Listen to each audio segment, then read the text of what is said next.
Bienvenue à la préadaptation cardiaque de l'Institut de cardiologie. Comment se préparer à une intervention chirurgicale cardiaque et à quoi s'attendre après la chirurgie cardiaque.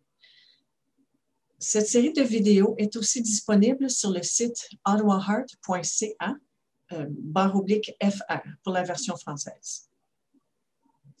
Avant de commencer, vous avez sûrement choisi une personne qui sera le point de contact et qui aura soin de vous lors de votre retour à la maison. Celle-ci devrait visionner les vidéos avec vous. Cette personne a un rôle très important dans votre récupération. Si cette personne ne peut être présente avec vous à votre rendez-vous préopératoire, vous pouvez toujours l'inclure au téléphone. Voici notre équipe. Quelques avantages à la préadaptation. Vous serez mieux préparé pour la chirurgie, du côté physique ainsi que psychologique. Ceci aide à réduire les complications post-opératoires, aide à raccourcir la durée du séjour à l'hôpital et facilite le retour à la maison. N'ignorez jamais vos symptômes. Savoir quoi faire s'ils se manifestent. La nutrition, l'alimentation saine et l'éducation aux patients diabète. Bonjour, je m'appelle Joanne McNeil et je suis la diététiste aux soins intensifs à l'Institut de cardiologie de l'Université d'Ottawa. Aujourd'hui, j'ai bien hâte de vous parler de la nutrition pour votre chirurgie cardiaque. Ce qui est le plus important quand on parle de la nutrition avant une chirurgie, c'est de ne pas commencer une diète. Nous ne voulons pas que vous perdiez beaucoup de poids trop vite. Nous voulons que vous soyez bien nourris et que vous ayez des bonnes réserves de protéines. Ceci vous aidera à guérir plus rapidement après votre procédure. Si vous perdez du poids sans effort ou que votre appétit est faible, informez votre médecin ou votre infirmier et ils vont décider si vous avez bien besoin d'une référence à une diététiste. Voici quelques conseils pour une saine alimentation avant votre procédure. Mangez à des heures régulières. Vous voulez manger assez pour être bien nourri et avoir de bonnes réserves de protéines pour votre chirurgie. Essayez de déjeuner dans les 1 à 2 heures suivant votre réveil et à chaque 4 à 6 heures durant la journée. N'attendez pas trop longtemps entre les repas. C'est plus difficile de faire des choix sains quand vous êtes affamé. Il y a des gens qui préfèrent manger au chaque 2 heures ou au chaque 7 heures, mais ce qui est important, c'est de manger régulièrement pour s'assurer de manger assez. Un point important pour manger régulièrement est de prévoir des collations saines.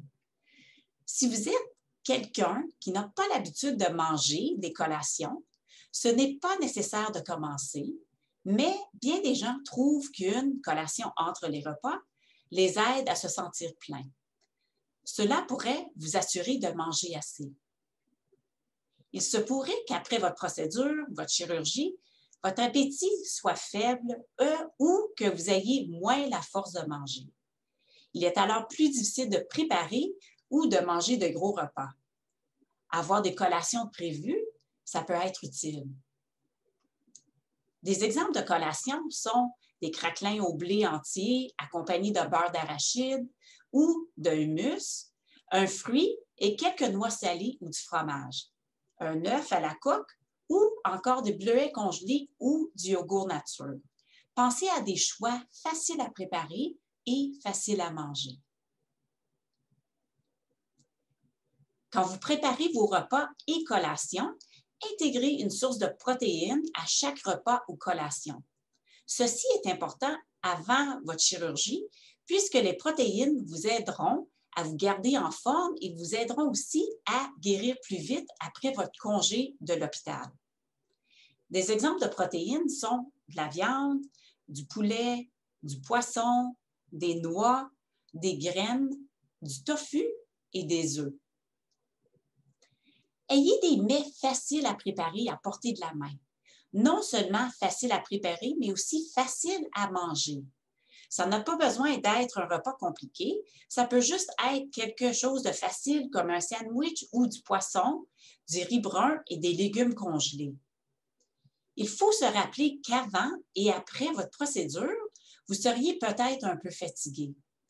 Vous voulez avoir des repas aux collations qui sont faciles à préparer. Des collations comme du yogourt ou des puddings sont très faciles. Des programmes de livraison de repas sont aussi disponibles à Ottawa et vous pouvez trouver les renseignements de ces programmes sur notre site web ou vous pouvez demander à votre infirmier. Si possible, votre famille ou vos amis pourront préparer des repas pour vous ou vous pourriez préparer des soupes ou des ragoûts en avance et les congeler. Vous devrez aussi penser à faire les épiceries avant votre procédure ou de demander à votre famille ou des amis de vous aider. Voici les 10 conseils pour une saine alimentation. On a déjà révisé quelques-unes des conseils, mais voici quelques d'autres. Cuisiner plus souvent à la maison. En cuisinant à la maison, il est plus facile d'éviter les aliments transformés. Un repas à la maison peut être aussi simple que des œufs brouillés, une rôtie de grains entiers et quelques tranches de tomates et de concombres. Votre façon de manger est aussi importante que ce que vous mangez. Prenez le temps de savourer le moment des repas et les aliments que vous mangez. Ne faites pas plusieurs choses à la fois. Et évitez les distractions comme l'ordinateur ou la télévision pendant les repas. Asseyez-vous et profitez de votre repas à la table. Si vous vivez avec d'autres personnes, faites du repas en famille une priorité. Adoptez aussi une alimentation intuitive. Mangez quand vous avez faim et arrêtez-vous quand vous êtes rassasié. Écoutez votre corps. Mangez aussi une variété de fruits et de légumes à chaque repas. Dégustez des légumes ou des fruits entiers aux couleurs vives, frais ou congelés. Essayez-les d'une multitude de façons, crus, grillés ou sautés. Consommez des grains entiers plus souvent. Adoptez le riz brun, les pâtes de blé entier, le pain de seigle noir ou l'avoine. Essayez d'intégrer un nouvel aliment comme du quinoa, du boulgour ou de l'orge à votre soupe, votre salade ou votre plat mijoté. Essayez de manger du poisson au moins 2 fois par semaine. La truite, le saumon, le thon et les sardines sont des choix savoureux. Essayez les frais, congelés ou en boîte. Intégrez plus souvent à vos repas des légumineuses, comme les haricots, les pois chiches, les lentilles, les noix et les graines. Ajoutez-en à vos salades, vos soupes et vos plats d'accompagnement tels que le riz, le quinoa ou le couscous. Les légumineuses peuvent remplacer la viande dans vos repas. Essayez le chili végétarien. Et en dernier, n'ayez pas peur du gras. Vous avez besoin de gras pour être en santé. Et ça ajoute de la saveur à vos plats. Utilisez des gras d'origine végétale, comme l'huile d'olive ou l'huile de canola. Et enfin, mangez-vous suffisamment? Avez-vous perdu du poids sans essayer involontairement ou au cours des 6 derniers mois? Et puis, est-ce que vous mangez moins que d'habitude depuis plus qu'une semaine? Si vous avez répondu oui à ces 2 questions, demandez à votre médecin de vous envoyer voir une diététicienne. Merci beaucoup. Bonjour, mon nom est Louise Léger-Caldwell. Je suis une infirmière au programme de réadaptation cardiaque de l'Institut de cardiologie et aussi membre de l'équipe de diabète. Il se peut que certains d'entre vous n'ayez pas le diabète. Cependant, je vous invite à écouter, car le but de cette présentation est de vous parler du contrôle de la glycémie. Le diabète avant et après une intervention chirurgicale. Pourquoi est-ce si important? C'est important parce qu'en fait, il s'agit vraiment de parler de la gestion et du contrôle de la glycémie en période pré- et post-opératoire. Tout d'abord, il faut savoir que le sucre est notre carburant naturel et qu'il nourrit nos cellules et tissus dans notre corps. Cependant, lorsque le taux de sucre est trop élevé, cela peut causer des ennuis, surtout des dommages aux vaisseaux sanguins, ralentir le processus de guérison et augmenter le risque d'infection. Cette diapositive contient beaucoup d'informations. La raison est pour laquelle j'aimerais discuter de la notion de résistance à l'insuline. Il arrive souvent qu'avant même que le diagnostic de diabète soit posé, qu'il y ait déjà des troubles de régulation. Et pour une raison que l'on ignore encore, l'insuline n'est plus capable d'apporter correctement le glucose aux cellules et aux muscles de notre corps. Lorsqu'il y a un débalancement et que le taux de sucre sanguin est trop élevé, cela produit une cascade de problèmes. Et ceci est particulièrement important au niveau du cœur.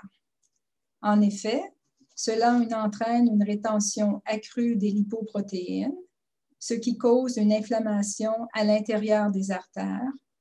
Cela facilite aussi le dépôt des cellules adipeuses sur les parois des vaisseaux, ce qui rétrécit le débit sanguin.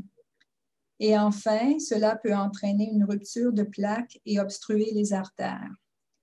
C'est en fait une des causes principales d'un infarctus, ce qu'on appelle plus communément une crise de cœur, et dont les besoins d'avoir des pontages coronariens pour corriger la situation.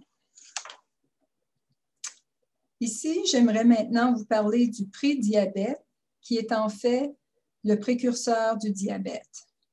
Ceci veut dire que le taux de sucre dans votre sang n'est pas assez élevé pour avoir un diagnostic de de diabète. Cependant, près de la moitié des personnes qui en sont atteintes développent le diabète de type 2 au cours de leur vie.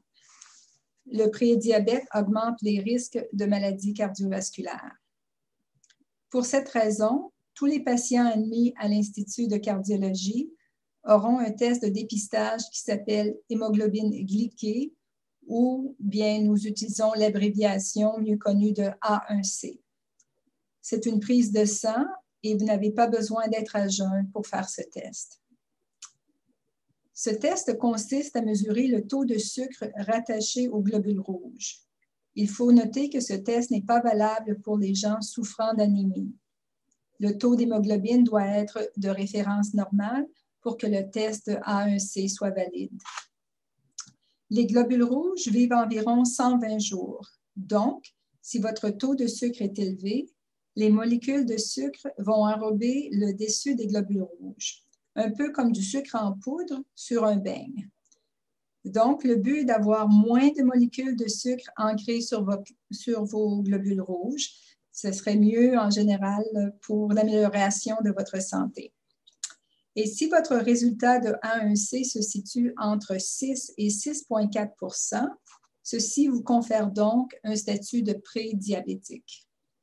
Donc, pour les personnes au stage de prédiabète, nous savons qu'en apportant des changements à votre style de vie, soit en améliorant votre alimentation, en augmentant votre activité physique et avec une perte de poids d'environ de 5 à 10 %, cette trajectoire peut être stoppée.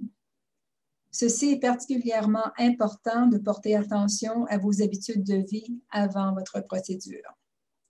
Et en termes de statistiques, ici à l'Institut, entre 15 et 25 % de nos patients admis à l'Institut seront diagnostiqués pour la première fois avec le prédiabète ou le diabète.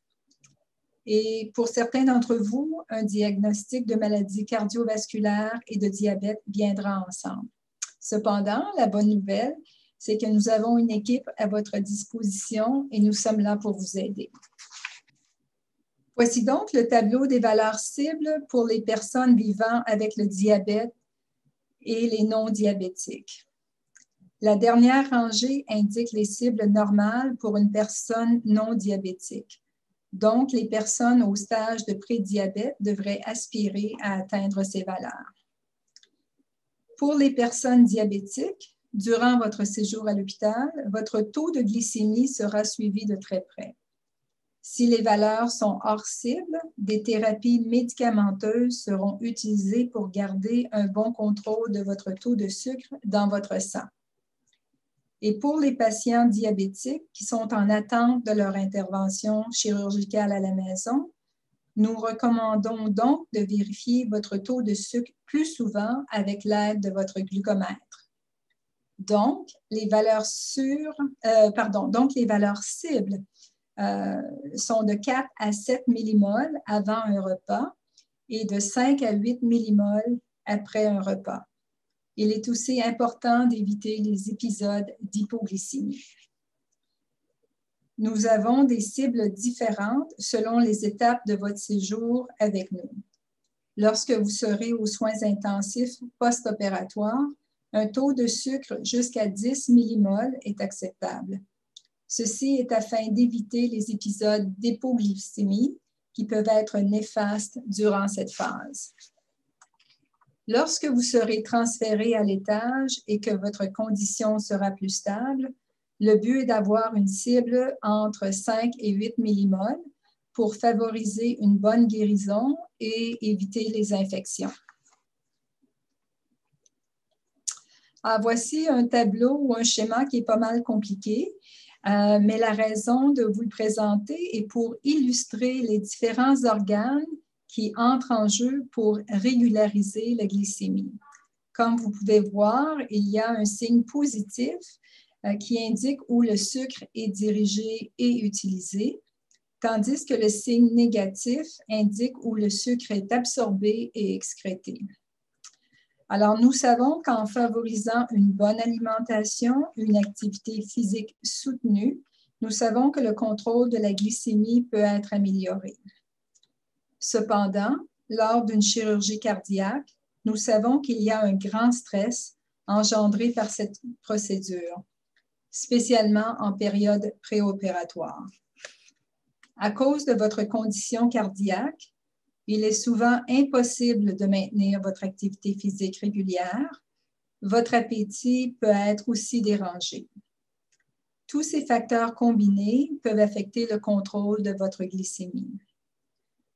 Nous devons souvent avoir recours à différentes thérapies médicamenteuses pour contrôler la glycémie.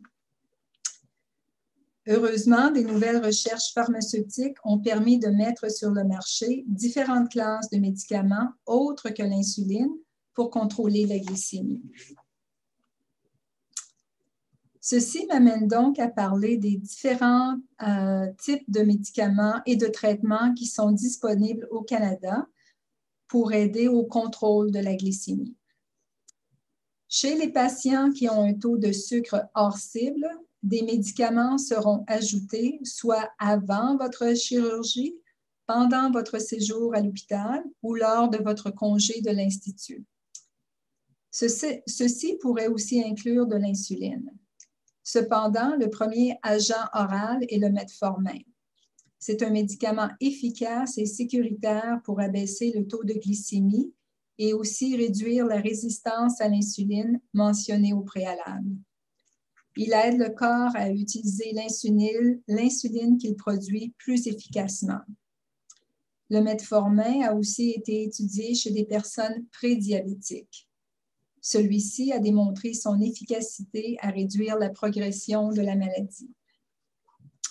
Une autre classe de médicaments assez récente est l'inhibiteur du SGLT2.